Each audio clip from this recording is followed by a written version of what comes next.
Hello everyone, welcome to another brand new class of human physiology. Hope you are enjoying the various episodes of human physiology class. In today's class, we will discuss about various anticoagulants, their process of anticoagulation, and also we will also further kind of discuss about various blood related diseases. So in our last class, if you remember that we discussed about like blood coagulation pathways and process of blood coagulation. So this class will try to kind of dissect about the anticoagulation pathways and anticoagulation mechanism.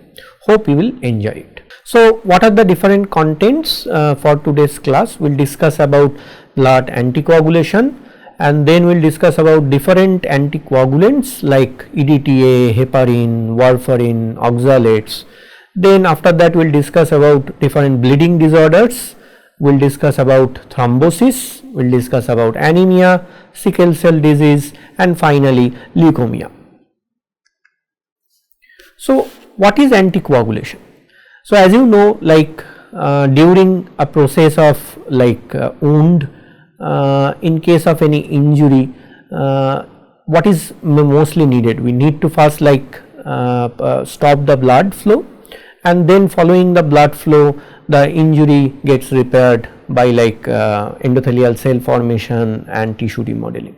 But now imagine that if our blood is flowing across like arteries, and if there is like abrupt coagulation all of a sudden that happens inside of the artery, then what will happen?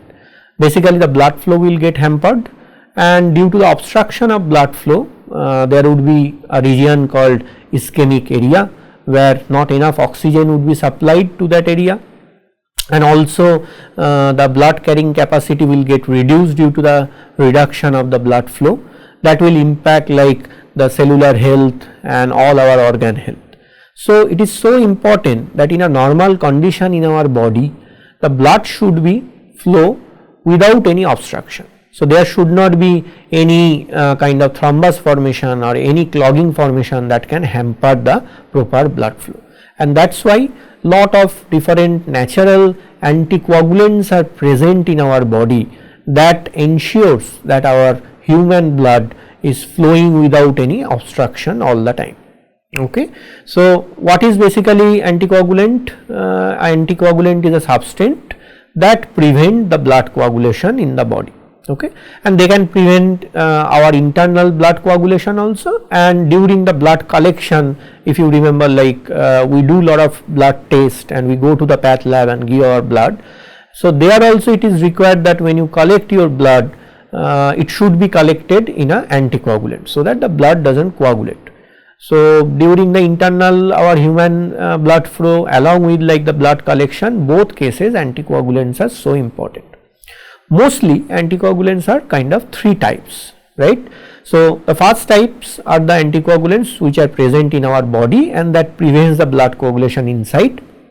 Second types are the anticoagulants that prevent blood clotting that is collected from the body, which is done like for the path lab test and all. And then the third types are the anticoagulants to prevent blood clotting both in vivo and in vitro.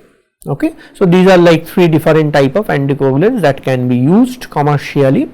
So as you see in the picture that how the clotting happens, right? So there are like platelet aggregation in your last class, if you remember that platelet aggregation can create like a thrombus formation, and then the fibrinogen to fibrin mesh, this conversion happened, and the fibrin, so basically if you remember here from the last class that initially there is like platelet plaque formation, right, and following the platelet plaque formation then this conversion of fibrinogen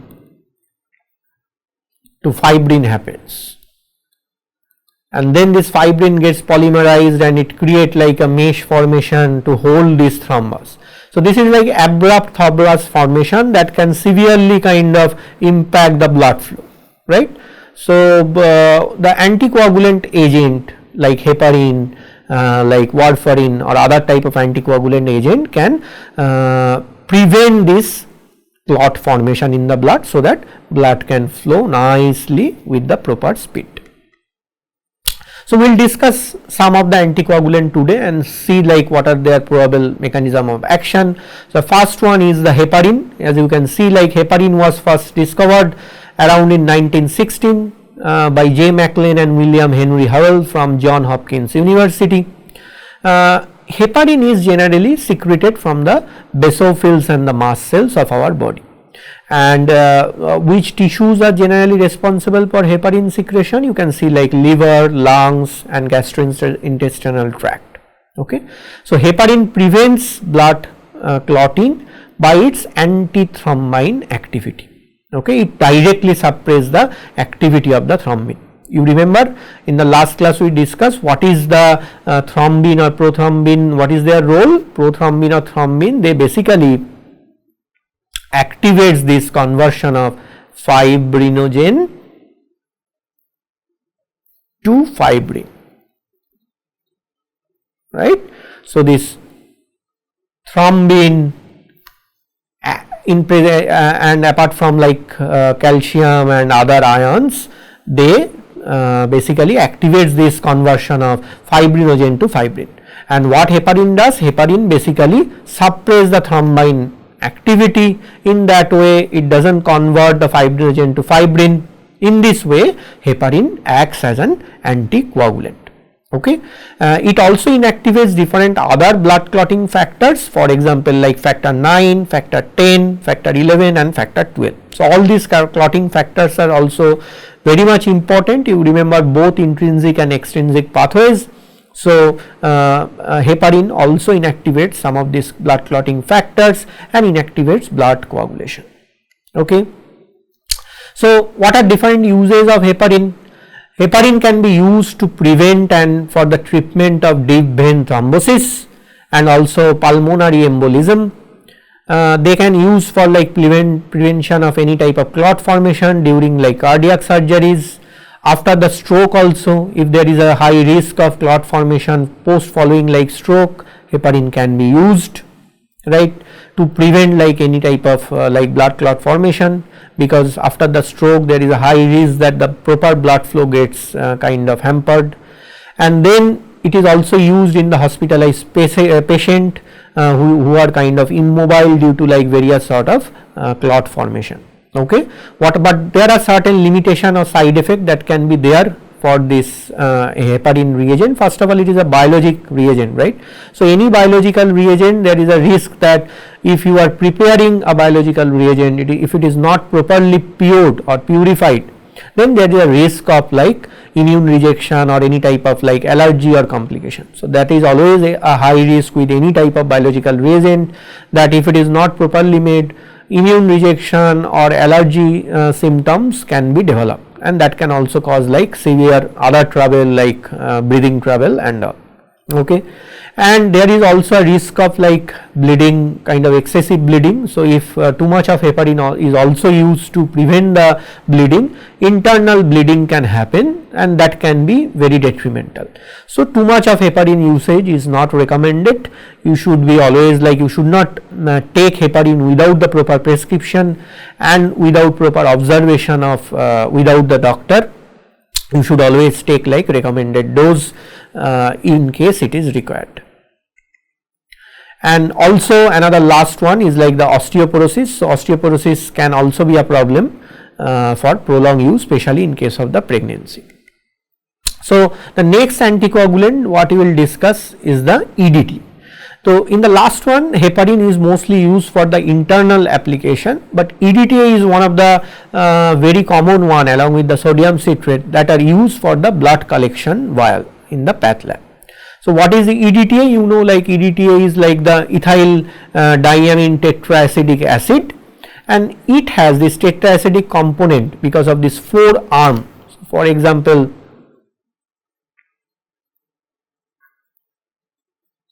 right. So because of this 4 tetraacidic arm, it can bind with like 4 calcium ion.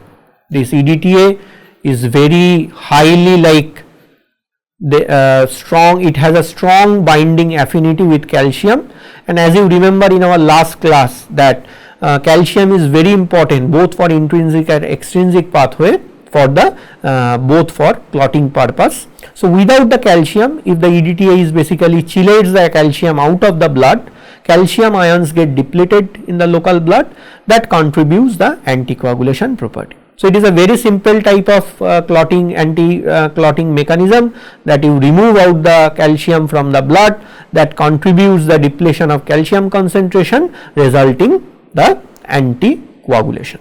Okay. So you can see EDTA is a very good chelating agent that can bind with the calcium, which form like a EDTA calcium complex, and as the calcium gets depleted, you can understand that how the coagulation prevention happens. Okay. But EDTA is also very toxic. EDTA cannot be used for our internal applications, it can be only used for external path lab, like for blood collection vial purpose, because there are so many toxicities. You can see like EDTA can cause like hypocalcemia, because so much of calcium is removed out of your body that it can cause osteoporosity, it can cause hypocalcemia, and calcium also contributes for muscle contraction property, right. So if lot of calcium is coming out or getting removed from your blood, then all the muscles including your heart will not be able to properly contract, and that can be very significant, because you will be you will not be properly able to kind of breathe, will not be able to do your right functions, including compromisation of your heartbeat. So that is very dangerous. So that is why EDTA cannot be used for internal application. Next, another very important anticoagulant, which is warfarin. Okay, this is warfarin is discovered around like 1954. Right, it is clinically approved for the clinical use, and warfarin can be used as a oral anticoagulant. So mostly for heparin it is used generally as a IV dose, but for warfarin it can be used as a oral tablet. Okay, it prevents blood clot by inhibiting vitamin K dependent clotting factor. So what happens basically, vitamin K is responsible for different type of clotting factor synthesis. So you can see here like clotting factor 8, 9, 10, and all of them get mostly synthesized in our liver. So vitamin K, if it kind of get hampered by this warfarin, it basically directly inhibits the clotting factors synthesis, like clotting factor 7, clotting factor 9, clotting factor 10. So you can understand that warfarin inhibits vitamin K and associated clotting factor synthesis. That can be a possible mechanism for anticoagulation pathway. There are other mechanism also, like warfarin inhibits vitamin K epoxide reductase, which is a very important enzyme for regenerate active vitamin K, and this reduces the production of this all these clotting factor as well as anticoagulant proteins like C and S. Okay. So where are the most frequent uses of warfarin? You can see like warfarin can be used for prevention and treatment of thrombosis. It can be like deep vein thrombosis or pulmonary thrombosis, even like cardiac thrombosis also it can be used. Arterial fibrillation, for that like mainly it prevents like stroke by reducing the clot formation risk. It can be also used like in the mechanical heart valves, because if there is a coagulation happens in the artificial heart valve, then it can cause improper blood flow and further formation of further thrombus in contact with the previous thrombus. So warfarin coating can be used like in the heart valves, and also post myocardial infarction also warfarin uses are very common. But warfarin also has some side effect. The first and foremost is it increases the bleeding risk. So excessive amount of use of warfarin or heparin, these are not recommended. Of course, you should use it only with proper observation and proper recommended dose. Apart from that, skin necrosis, purple toe syndrome can be observed. Birth defect is of course not like it is common, but frequent use of warfarin can cause like tetrazonic type of birth defect, which is rare, but it is also observed. So as you can see, like there are a lot of like different type of challenges with the current coagulant, These are like another one, sodium citrate. It is not being used for internal use. Sodium citrate can be used for external blood collection purpose. In 1900 only sodium citrate has been discovered by the scientist, and citrate also, as you know, like it binds with the calcium. So by binding with the calcium, it acts as a strong calcium binder, which kind of reduces the calcium concentration from the blood, causing the anticoagulation. Same way oxalate. Oxalate is also a very important, like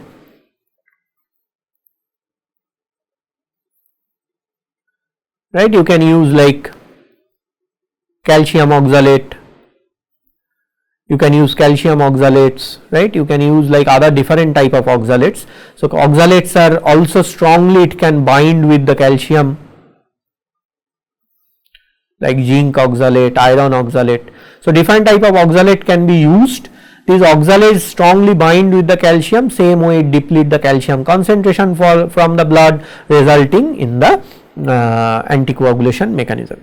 But this oxalate and citrate, these are not generally properly used for internal application, but they can be used for external blood collection purpose. Okay, so I hope like you kind of went through different type of anticoagulants. Now let's discuss about some of the bleeding disorder. Okay, so very common bleeding disorder which are which happens like in general. These are not of course very frequent, some of them are really rare, and some of them are also genetic disorder which can be called as rare genetic disorder. So some of them are called like hemophilia purpura or von Willebrand disease. Okay, so hemophilia is a rare genetic disorder.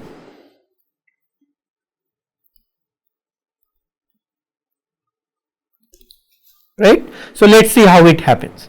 Hemophilia is a sex-linked inherited like rare genetic blood disorder which is mostly characterized by the prolonged clotting time, right, and usually it affects the males. Mostly females are the carrier, and males can get affected by this deadly genetic disorder. And because of the prolonged clotting time, what happens, like there is a high risk of internal bleeding. After any injury or without even injury also, there is a high risk of internal bleeding, and that can contribute to a significant blood loss. And if like significant blood loss happen, you can understand that oxygen delivery to your cells including brain will get severely hampered, and that can contribute to a hypoxic condition and even like coma or brain death. So what are the causes of hemophilia? Hemophilia mostly occurs due to lack of formation of the prothrombin activator. Okay, so what prothrombin activator does, it converts prothrombin to thrombin, and then thrombin converts fibrinogen to fibrin. So basically it the genetic mutation or the genetic disorder eventually affects the formation of this prothrombin activator. Okay, and that's why like this intrinsic and extrinsic pathway gets like prolonged, and blood clotting gets severely delayed. So that is like a severe kind of case where clotting situation kind of prolonged, causing like severe internal bleeding. Okay, and this is also happens due to different deficiency of the factor like factor 8, factor 9 or factor 11. So you can see like a normal blood vessels, it should not be like ruptured, or not, you should not observe like any excessive bleeding out of the normal blood vessel. But if this genetic mutation happen, maybe in some cases of any like cells, if you consider like certain genetic mutation happens here, that will cause like this deficiency of factor 8, 9 and 11, and that will cause like bleeding internally and ruptured blood vessels. Okay, this is a very serious life threatening situation. And there is mostly two type of hemophilia, hemophilia A and hemophilia B. In case of hemophilia A, it happens due to the lack of clotting factor 8, and hemophilia B, it happens due to the lack of clotting factor 9. Okay, and there is not enough treatment for the hemophilia disease, but you can give the supplement of factor 8 or factor 9 from outside. But the problem is like these are also biological reagent. So if those biological reagent like clotting factor 8 or 9 is not properly purified, that can cause lot of allergic reaction or immune reaction to your body. Okay, a lot of new type of therapies are also being tested nowadays, like gene therapy, right, gene therapy using maybe like CRISPR based Cas9. So you can kind of directly cut those faulty genes which were present in our body and insert the right genetic sequence to your like genetic cell, okay, to the cell, causing like the proper production of factor 8 or 9. Also you can use like another therapy is getting very popular but which is not yet in the market, which is the cell therapy. What you can do in this case, you can engineer a cell, of course in your nucleus, right. So what we will do, like we will insert the right genetic sequence that can produce this factor 8 and then the factor 9, so that this genetic sequence get inserted to a cells and then they can secrete this factor 8 and 9 clotting factor, right. And these cells can be injected to the body, these cells can be encapsulated in a polymeric component like a capsules, right. These cells can be encapsulated and then implanted to the body, so that these cells can keep on producing the clotting factor, and in cases of excessive bleeding they can help to clot the blood. So different type of new therapies like gene therapy, cell therapy are being explored, but some of them are still yet to come in the market. Okay, this is an example. You can see like generally mother is the carrier of the faulty gene.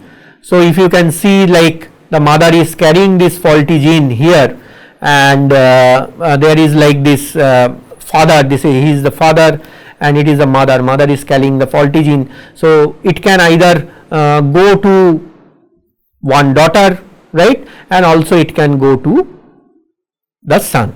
So if it goes to the daughter, then what will happen, the daughter will become the carrier.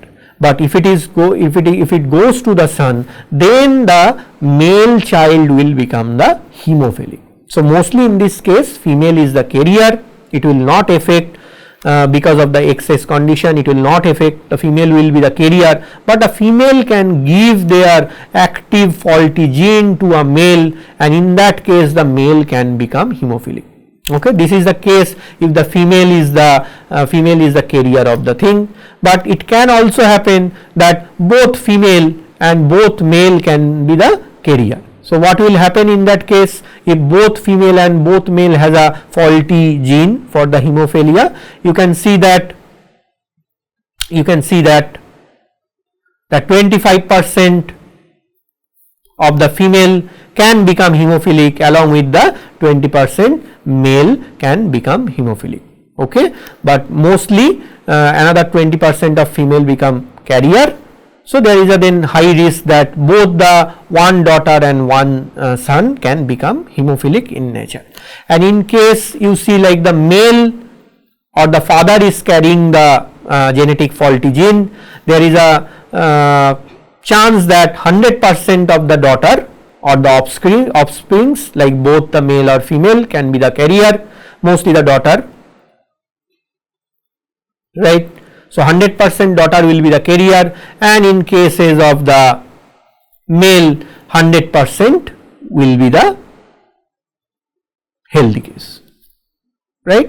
Okay, so this is like mostly you can see this can happen where it gets like if the father is carrying like a faulty gene, then 100% daughter becomes the carrier and 100% son becomes the healthy. Okay, so these are several scenarios you can kind of go through. Then the next genetic, like the next blood disease related disorder is the purpura. Purpura is the rare blood disorder that is characterized by the prolonged bleeding time. Mostly if it affects the platelet plaque formation, and you can see like purpura has like different type, which is like thrombocytopenic purpura. This happens due to the deficiency of the platelet, which is also called as thrombocytopenia, or there can be like idiopathic thrombocytopenic purpura, so that platelet count decreases in this case, causing like lack of platelet plaque formation and lack of coagulation. Also it can be like thromboplastic purpura, which can happen due to the structural functional abnormalities of the platelet. Okay, so different kind of scenarios can happen, mostly this is the abnormality with the platelet. Genetic component, you can see like some forms of thrombotic thrombocytopenic purpura like congenital TTP are caused by the genetic mutations. And there are sometimes like autoimmune component also for this case, like you can see this ITP or immune thrombocytopenia and HSP or the Henoch-Schönlein purpura. These are some autoimmune disorder, right? And what happens in case of autoimmune disorder, you know, like our immune cells of the body, mostly the T cell, it attacks like our healthy tissues, and that can causes like significant damages to the platelet, causing like lack of platelet plug formation. Okay, and the last one is the von Willebrand disease. So you remember in the last class we discussed that VWF or von Willebrand disease is an important kind of blood coagulation factor. This basically attracts the platelet towards the injured area, causing like plaque formation and eventual stopping the blood like loss, right. So this is like a disease where von Willebrand factor is not properly kind of secreted from the damaged cells, and that can cause like the lack of proper blood clotting. Okay. So this is very important, all these blood related diseases. And finally, like thrombosis, as you know, like there is abrupt clot formation in the blood that can hamper the proper blood flow. What are different causes of thrombosis? It can happen due to like internal blood injury to the blood vessels. It can happen to the roughening of the endothelial cell lining or agglutination of the RBCs, or even sometime toxic like chemical exposure based like thrombus also can form, or even like sometime congenital absence of protein C can also cause the thrombosis. Anemia is also an like very normal like blood related disease, as you know, like lack of proper RBC formation or red blood cell formation from our bone marrow, especially to the pregnant woman, or it can mostly observed during like the period cycles of the woman. It can cause like anemic formation, which is like lack of RBC or lack of hemoglobin to the body. And due to the lack of RBC formation, what happens is like lack of oxygen supply to the cells, and like patients become like nausea, patients experience like vomiting, their skin becomes like pale, and sometimes more often they also experience like breathing trouble. Okay. So anemia is a significant issue, especially countries like India and other part. And iron supplements are sometime kind of recommended by doctor, because iron basically influences the red blood cell formation. Also B12, vitamin B12 or folic acids are also important. These also helps like proper differentiation of the bone marrow cell lines. So both iron supplement and vitamin B12 or folic acid supplements are recommended for the treatment of anemia. Okay. This is another important like blood related disorder, which is sickle cell disease. This is also kind of a genetic disorder. What happens is like in normal our hemoglobin, which is like HbA or HbB, they are mostly like it cause the RBC is like a biconcave type of shape. But if there is a genetic mutation to this hemoglobin protein, which becomes like the HbAs, in this case the RBC become like more of this sickle type of shape, right. So due to genetic mutation, the biconcave RBC kind of becomes like a sickle type of shape. And you can see like biconcave RBCs are it is designed in a way that they don't hamper the natural blood flow. But the problem with this sickle type of shape of the RBCs are they can kind of create a clogs, and they hamper the proper blood flow. And if the proper blood flows are obstructed, you can understand that you can experience anemic like of situation, you can experience lack of oxygen supply and breathing trouble, right. So due to this genetic mutation, this changing of the shape of the RBC cells contributes to significant anemic type of situation and like oxygen delivery problem. And finally, another very important and more common like disease related to blood is the leukemia, which is the cancer of the blood. Mostly what happens is like abnormal like development of the white blood cells, and if it happens, sometime it kind of deposits on the red bone marrow, that hampers the formation of properly like the red like RBCs, and it creates the problem like lack of RBC formation. As you know, like it can cause anemia, it can also cause like other immune related issues. So blood cancer, which actually contributes abnormal formation of white blood cells, the WBCs, is a significant cause or significant kind of challenge in form of leukemia. And there are various treatment, of course. You can give like radiation treatment, you can give like chemotherapies, or more modern way you can also replace the bone marrows, right, with a proper bone marrow. You can also use like immuno-based therapy, immune therapies. So different type of therapies are there in the market. We are not going too much in details, but leukemia, if it is detected in early stage, can be cured, and if needed the patient can be also transfused with the blood for proper their lifestyle maintaining and recovery. Okay, so I hope like you enjoyed the classes of anticoagulation. So think about this question, like what is the primary function of anticoagulant medication, how do anticoagulants differ from the antiplatelet drugs, what is the main risk associated taking the anticoagulants, and what is the antidote for heparin overdose. So you can Google this question, you can read some textbook, and let's try to figure out some of this question.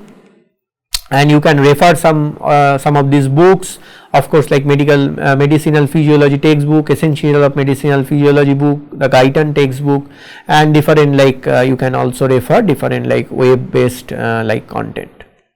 So thank you again for attending another interesting class of the human physiology, where we thoroughly discussed about anticoagulants, various like mechanism of anticoagulant. After that we discussed like different blood related disease and some of their therapy, some of their challenges related to those blood related disease.